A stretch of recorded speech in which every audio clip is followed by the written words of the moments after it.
निमसोड मैदानातील गट क्रमांक 3 सुटला।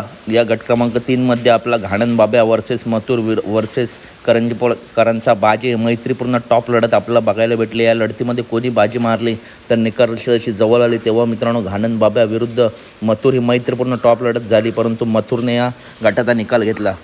बघितलं मित्रांनो, निकाल रेषेवरती बाब्या विरुद्ध मथुर एक मैत्रीपूर्ण बघण्यासारखी टॉप लढत झाली। आणि जी गट क्रमांक 30मध्ये मथुरची चिठ्ठी होती त्या गटात सुद्धा मित्रांनो छोटा रायफल 81-81 होता। दोन्ही गटामध्ये टॉप लढत होणारच होती, त्याच्यामुळे याच गटामध्ये मथुर आपला पळताना दिसला। दोन्ही गटामध्ये सुंदर लढत बघायला भेटली असती, परंतु बाब्याने सुद्धा सुंदर लढत दिली। पुढच्या मैदानात बाब्या नक्कीच कमबॅक करेल।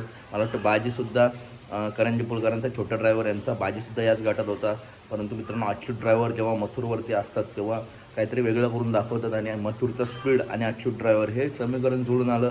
त्यात बबनदा यांचा रावणची साथ भेटली आणि गाडीने गटपास केला आहे। चला तर भेटूया पुढच्या व्हिडिओमध्ये। धन्यवाद।